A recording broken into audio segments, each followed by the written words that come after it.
Bom, gente, existem duas outras geometrias que são importantíssimas na prática, né? Que são esferas e cilindros.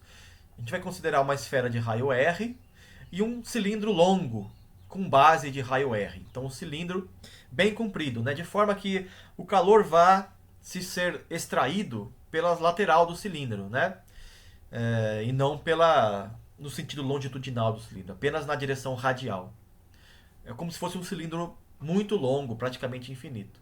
Ou um cilindro muito estreito, né? Com um raio R pequeno, em comparação ao seu comprimento. Obviamente que dá para usar esse método também para cilindros que não são infinitos, porque não existem cilindros infinitos, né? Na prática.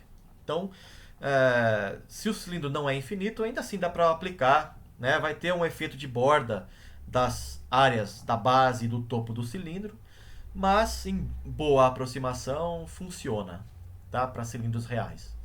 Bom, eu não vou fazer a dedução toda novamente, né? Porque é muito parecido usar série de Fourier, separação de variáveis, etc.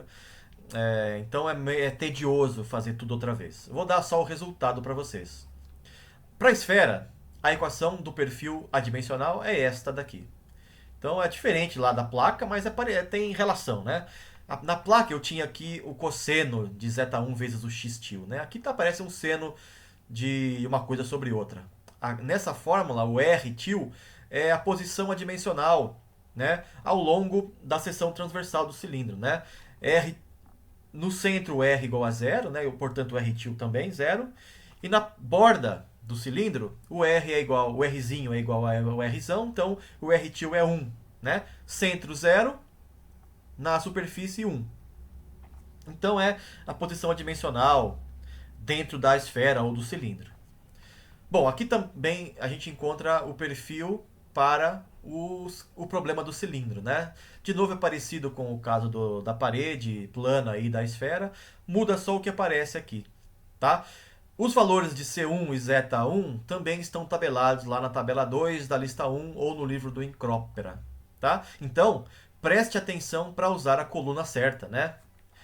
Como a gente viu nesse exercício, tem as colunas de parede plana, de esfera e de cilindro. Então, pegue os valores da coluna correta, né? Dependendo do problema. Na equação 2 aqui, que é para o cilindro, essa função J0 é chamada de função de Bessel de primeira espécie, tá? Não importa muito o que ela significa, é uma função matemática, né? Como cosseno, seno, exponencial, são funções matemáticas. A função de Bessel é outra função, ela está tabelada na tabela 1 da lista 1. Então, se você precisar, no caso de problemas envolvendo cilindros, os valores dessa função estão ali. Além disso, ó, veja que perdão, veja que para este problema, o número de Biot é hr sobre k e o número de Fourier é αt sobre r ao quadrado, o que é diferente das definições para o método da capacitância global.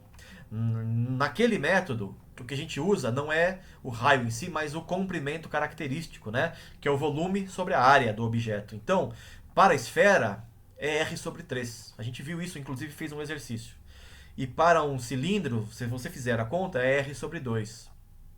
Mas, no método de Heusler, a gente usa simplesmente o raio, tá? Da esfera ou do cilindro. Cuidado com isso, tá bom, gente?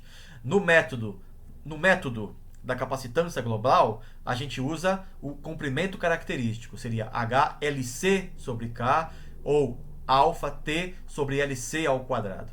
Mas no método de Heusler, a gente usa o raio, tá? Simplesmente o raio.